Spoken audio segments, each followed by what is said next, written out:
Let's continue on our incomplete topic of Unit 2 Marketing Research Evaluation of Secondary Data. In first lecture, we learn about what is primary data, what is secondary data, what are the function, the importance, advantage, disadvantage of secondary data. In this topic, we will try to learn about evaluation and sources of secondary data.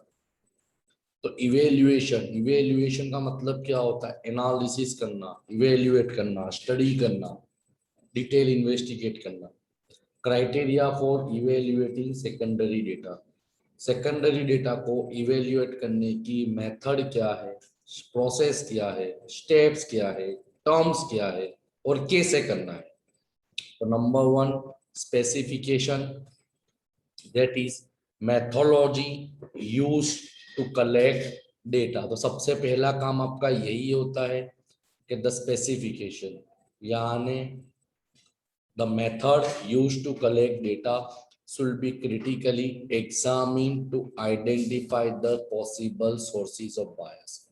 किसने data collect किया है, कौन से source से आपको secondary data मिला है, उसके बारे में आपको डिटेल में स्टडी करना है. क्योंकि पहले वही चीज देखना है कि जो आपको डेटा दे रहा है तो क्या डेटा देने वाला सोर्स रिलायबल है कि नहीं.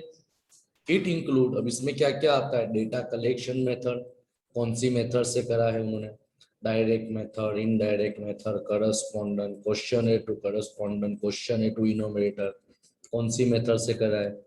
पॉइंट नंबर 2, रिस्पॉन्स रेट, कितने परसेंटेज रिस्पॉन्स पॉजिटिव है, नेगेटिव है, कितने लोगों ने रिस्पॉन्स दिया है, रिप्लाई दिया है.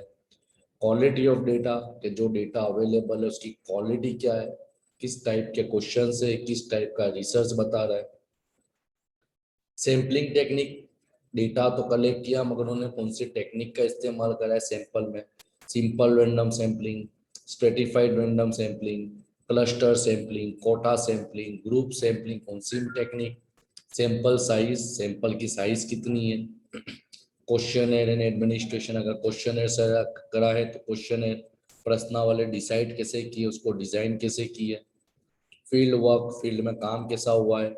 एंड डेटा एनालिसिस, ने जो डेटा हमारे पास अवेलेबल है उसको एनालिसिस कौन सी मेथड से, कौन सी पद्धति से किया गया है. When above issue are checked, it provide information about reliability and validity of secondary data. जैसे ही आपका ये काम हो जाएगा तो आपको पता चल जाएगा कि कितना रिलायबल है, कितना वैलिडेट है. On the basis of this, the researcher determine whether such data is generalized to the problem or not. यानी ये पूरा स्टडी करने के बाद, स्पेसिफिकेशन पे एनालिसिस करने के बाद रिसर्चर अपना एक्सप्लेनेशन देगा, क्या ये मेथड को अप्लाई करना है, क्या ये डेटा को अप्लाई करना है कि नहीं. Clear. Point number 2, error. Accuracy, होता है कहीं ना कहीं गलती होती है, कितना एक्यूरेट है, कितना रिलायबल है, उसके ऊपर देखेंगे. The researcher must check whether the data are accurate for the purpose of current study. याद रखना, क्योंकि सेकेंडरी डेटा ऑलरेडी मैंने डिसएडवांटेज में ही बताया है कि आप किसी और का डेटा इस्तेमाल कर रहे हो सकता है उसका और आपका मकसद सेम भी ना हो. तो आपको ये चेक करना है कि जो मकसद के लिए आप डेटा कलेक्ट कर रहे हो तो क्या वो एक्यूरेसी वो डेटा में अवेलेबल है कि नहीं है. सेकेंडरी डेटा में हो फॉलोइंग एरर, ये याद रखना, पूछेंगे 5 एरर. एरर इन अप्रोच, कौन सी मेथड में क्या गलती है. एरर इन रिसर्च डिजाइन, उसने जो रिसर्च को तैयार करा, उसका जो स्ट्रक्चर तैयार करा उसमें गलतियां है कि नहीं है. एरर इन सैम्पलिंग, उसने कोई सैंपल लेने में तो गलती नहीं की है. एरर इन डेटा कलेक्शन, उसने कोई डेटा गलत तो कलेक्ट नहीं किया. एंड एरर इन रिपोर्टिंग, और उसने रिपोर्टिंग में तो कोई गलती नहीं करी. For researcher it is very difficult to evaluate the accuracy. देखो सिंप्लीफिकेशन तो तुम आसानी से एनालिसिस कर लोगे, मगर सबसे अगला काम ये है कि इवेल्युएट करना, कि जो आप एक्यूरेसी देख रहे हो वो एक्यूरेसी को इवेल्युएट करना, एनालिसिस करना ही सबसे हार्ड काम है मार्केटिंग रिसर्चर का. Because he do not participate in the research. Reason यही है कि वो खुद इन्वॉल्व नहीं हुआ है, कोई और ने कलेक्ट करके दिया हुआ, तो उसको समझना पड़ेगा उसने कहाँ तक सोचा है, क्या क्या कंडीशन पे रिसर्च की। Clear? Here researcher can use, ये पूछ सकते हैं एमसीक्यू में, कौन सी स्टडी? Pilot study. एमसीक्यू में 100% आएगा कि अगर एक्यूरेसी को एनालिसिस करना है तो कौन सी मेथड रिसर्चर यूज करेगा एरर को फाइंड आउट करने के लिए? Pilot study. ये तुम यूनिट 3 में डिटेल में पढ़ने वाले हो। And other method to check the accuracy. Point number 3 is currency. अब करेंसी का मतलब करेंसी नहीं, यहाँ पे करंटली है, करेंसी नहीं है, ये करंटली है, तो जरा सुधार लेना, करंटली। क्लियर?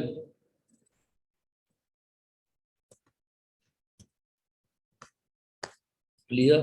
समझ में आया? किसके अंदर बोलना ये चाहा है कि currently deal with two types of वे, यानी करंटली का मतलब कितना जूना डेटा है, टाइम लिमिट देखना है, टाइम सिनारियो देखना है, कब कलेक्ट हुआ है। तो ये deal with two issue. Number 1, time between data collection and publication. Data collect कब किया था और इसको मार्केट में पब्लिश कब किया है।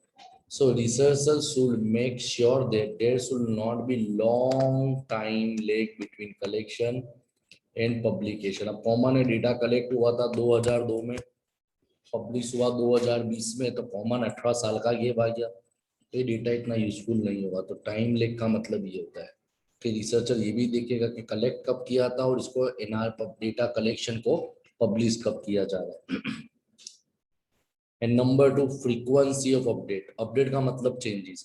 Researcher also make sure that whether the whether the data is updated और आउटडेटेड। ये भी जरूरी है क्योंकि हर साल कुछ ना कुछ चेंजेस आता है, इंक्रीमेंट आता है, अपडेट आता है, मॉडिफिकेशन आता है। तो क्या वो डेटा के अंदर अपडेशन किया हुआ है सिचुएशन और समय के मुताबिक कि नहीं, ये भी देखा जाएगा। If the secondary data, SD mean secondary data, if secondary data is not updated then it will not be suitable for problem। सही बात है, अगर डेटा अपडेटेड नहीं है तो वो डेटा आपको काम में आएगा नहीं। एग्जाम्पल पढ़ो। For example, census data of 2011 may not be important in 16 for the metro cities। क्योंकि कॉमन है, 5 साल में दुनिया भर की पॉपुलेशन में चेंजेस है, उनके स्टैंडर्ड में, लिविंग में, उसके बाद माइग्रेशन के अंदर, तो कॉमन ये चलेगा नहीं। पॉइंट पहला था सिंप्लीफिकेशन, उसके बाद था एक्यूरेसी, उसके बाद देखा करंट। अब 2 ही पॉइंट बाकी रहते। ऑब्जेक्टिव, मकसद। अब दोनों के मकसद जमीन आसमान का फर्क है। मेरा एनालिसिस मार्केटिंग के भाई, number of people who are in age of 25 to 30 in male product. अब मेरे पास जो डेटा अवेलेबल है 15 to 20 years girls, 15 to 20 year का मेरा प्रोडक्ट है मेल के बारे में, मेरे पास डेटा है फीमेल का, चलेगा ही नहीं, पूरा मकसद अलग हो जाएगा। तो when researcher decided to obtain the secondary data, then marketing researchers should ask a question, why the data were collected in the first place। बराबर, कौन सा डेटा कलेक्ट करना है, कैसे करना है। If there is matching between the purpose of collecting the secondary data, the collection agency and the purpose is relevant and be useful. ये बहुत बहुत बहुत इंपॉर्टेंट पॉइंट आउट है जो एक्सप्लेनेशन करना जरूरी है कि तुम्हारे इसके पीछे मकसद क्या है।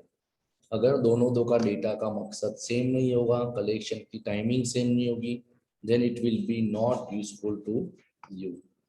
Point number 5, nature of data, content. Data के अंदर माहिती क्या होती है। Number 1, definition of key variable. समझना, की वेरिएबल ऑलरेडी आपने पढ़ा था एमबीओ के अंदर। की वेरिएबल कौन सा फैक्टर एनालिसिस के लिए, रिसर्च के लिए जरूरी है। For example, secondary data on consumer preference for TV program, but how the consumer preference was design. यानी वही है कि भाई तुमको ये देखना है कि भाई कंज्यूमर टीवी प्रोग्राम कौन सा देखता है, तो पहले तुमको ये तो जानना पड़ेगा कि कंज्यूमर प्रेफरेंस का मतलब क्या है।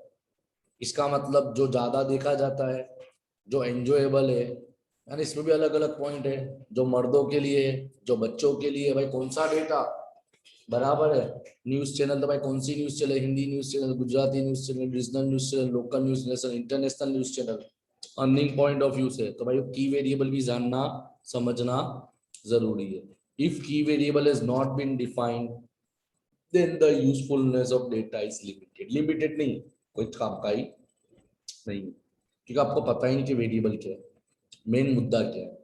Point number 2, unit of measurement. Unit of measurement जो पहले पॉइंट में ही हमने पढ़ा था, बराबर ना, स्पेसिफिकेशन के अंदर ही पढ़ा था हमने यूनिट ऑफ मेजरमेंट के भाई in terms of money, in terms of market share, in terms of exploitation, in terms of consumer satisfaction, in terms of wealth maximization, income maximization, objective achievement, expansion, modernization। unit of measurement क्या रखना है? For example, income level, whether the income of individual, family or spending unit, कुछ भी ले सकते हो। तो unit of measurement भी चेक किया जाएगा कि जिसका तुम डेटा कलेक्ट कर रहे हो उसके कंटेंट में मेजरमेंट किस में किया हुआ है, इनकम में किया हुआ है, एक्सपेंस में किया हुआ है, होलसेल इंडेक्स नंबर है, रिटेल इंडेक्स नंबर है, cost of living index number है, फैमिली बजट मेथड है, क्या है क्या नहीं देखा जाएगा। कैटेगरी यूज, उसने कौन से लोगों को इन्वॉल्व करा है, जैसे example high people group, middle income group, lower income group. तो भाई हम बोलेंगे लोअर इनकम ग्रुप का मतलब जो 25 से 30 हजार कमाते हैं, अगर उसने बोला लोअर इनकम का मतलब 1 लाख से कम वाले, ये भी डिफरेंसेस आता है। तो ये सब चीजों को भी डेटा में ध्यान देना जरूरी है। Clear. And point number 4, relationship explain, जरूरत नहीं है। एंड 6 जो मोस्ट मुद्दे की जान है इवेल्युएशन में, dependability. How dependable are data, जो तुम सेकेंडरी डेटा किसी का इस्तेमाल कर रहे हो तो क्या वो डेटा आपके रिसर्च के लिए बेनिफिशियल है, डिपेंडेंट है, जरूरी है कि नहीं। To examine the dependability of secondary data, the marketing researcher must examine the following issues. Number 1, ध्यान देना, एक्सपर्टाइज ऑफ सोर्स, जो सोर्स से हमने दिया है उस पर कितना भरोसा कर सकते हैं। क्रेडिटेबिलिटी ऑफ द सोर्स, कितनी मार्केट वैल्यूएबल है। रेप्यूटेशन क्या, एंड ट्रस्ट वर्दी, उस पर हम कितना भरोसा कर सकते हैं। क्लियर। तो ये तुम्हारा evaluation of secondary data complete cover होता है। नेक्स्ट लेक्चर के अंदर हम classification of secondary data clear completely cover कर देंगे।